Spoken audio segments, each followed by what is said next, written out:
Hi, everybody. Thanks for joining me. Before we get started, please click subscribe to my channel to keep up with all of my latest investing and personal finance content. And check out the link you see on your screen right now for a message from our sponsor, The Motley Fool, where you can get the top 10 stocks to buy right now. So, people are often surprised that about half of the stocks in my portfolio, 21 to be exact, are dividend paying stocks. Dividends are not a big part of my investment thesis, at least not in the sense that I care about current income. But dividend stocks generally fit into my investing style. They're generally more established businesses. They generally have more predictable cash flow. And they are just pretty much the kind of businesses that attract me as a long term investment candidate that I don't really have to worry about. So I have dividend stocks in pretty much every sector of the market. They have yields ranging from, as you can see right there, 0.18% to almost 9% in some cases. These are the five I'm about to talk about that I've put the most of my money into. These are the ones that I'm the most confident about, that I plan to hold for as long as they remain great companies. So, in order of smallest to largest, number five, my fifth largest dividend stock is a company called Ryman Hospitality Properties, ticker symbol RHP. Pretty low yielder. Ryman used to be a much higher yielding dividend stock. They suspended their dividend at the start of the COVID pandemic because of the nature of their business and the uncertainty that COVID caused. So Ryman has a portfolio of group-focused hotels, five to be exact, all operated under the Gaylord brand name. Their flagship property is the Gaylord Opryland in the Nashville area. They also own properties in places like Orlando, Colorado, Washington, D.C. So it's a massive market opportunity. The more and more events are being held, think conventions, conferences, things like that. And the remote work trend could only add to this. When more and more employees are working remotely, it makes in-person gatherings all that much more valuable. Ryman also owns entertainment assets, including a couple of pretty well-known entertainment venues, the Grand Ole Opry and Ryman Auditorium in Nashville, from which the company gets its name. It developed the Ole Red restaurant and entertainment chain in partnership with country music star Blake Shelton. That one's getting ready to open its flagship location right on the Las Vegas Strip next year. And entertainment and group focused hotels are a massive market opportunity, and no one does group focused hotels better than Ryman. Ryman has four out of the top five group focused hotels in the country outside of the gaming industry. So, a company that I is a big part of my portfolio and that I don't plan to get rid of anytime soon is Ryman. Number four, one of my largest bank holdings, Wells Fargo, ticker symbol WFC. This was definitely a COVID pandemic purchase for me when bank stocks plunged in 2020.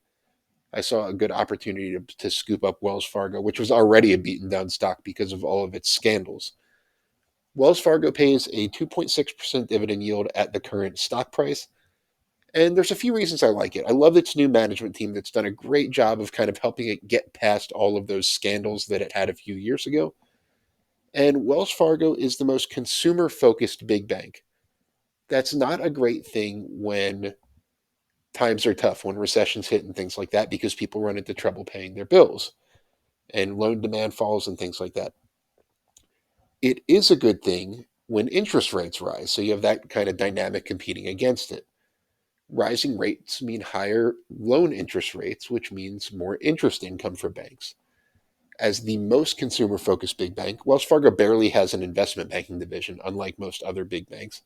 So, as the most consumer focused big bank, Wells Fargo is in a nice position to benefit, especially when the economy starts to turn around.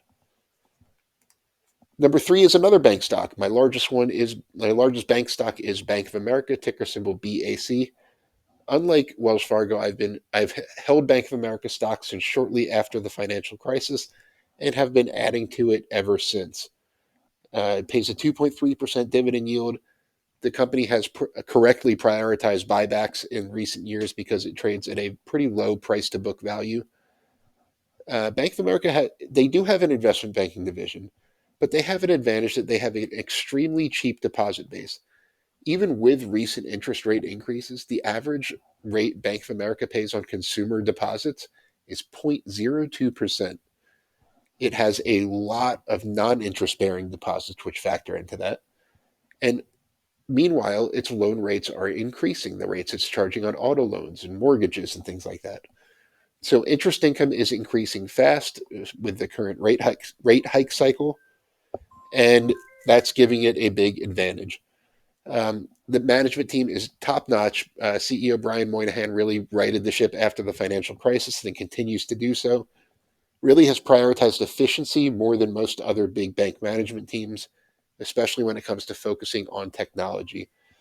Bank of America has done a great job of building out its technology platform and has really used it to increase the profitability of its business. For example, Bank of America is the only one of the big banks that has totally eliminated drive-throughs in most locations. So a stock that I'm a big fan of. Number two, and this one recently reinstated its dividend, so it can count on this list, is General Motors. So General Motors is kind of my play on electric and autonomous vehicles. So General Motors has unmatched brand loyalty, a lot of ways it can grow. It's when it electrifies its popular models, it's kind of a built-in source of millions of vehicles sold. When it electrifies the Silverado, for example, the electric Hummer sold out very quickly. GM there are dozens of more models throughout its brands that it could electrify, and it has a lot of growth areas. It's a majority owner of Cruise, which is arguably the most promising name in autonomous driving technology. They're already operating a paid robo-taxi service in the San Francisco area that they plan to expand over the years. Big market opportunity there. And it has its core business that is its gasoline powered vehicles for now to help pay the bills and stuff like that. Very profitable business. And one, I think that dividend will increase significantly over the years as the company's electric vehicle business matures. Number one, my largest dividend stock is also the highest paying one on this list. It is a company called Realty Income. Ticker symbol is O. Its dividend yield is 4.7%, and that's actually paid in monthly installments, unlike all the other ones on this list that pay quarterly dividends. If you're not familiar, Realty Income is a real estate investment trust, or REIT. It specializes in single tenant retail properties. It also has some industrial properties. It just agreed to acquire its first gaming property. It has agricultural properties, like vineyards and things like that. But for the most part, about 80% of its tenants are in retail. Not just any retail, these are types of retail that are not too susceptible to recessions and e commerce. Think grocery stores, think convenience stores, think warehouse clubs, dollar stores are a big part of it. FedEx is a major Realty Income tenant.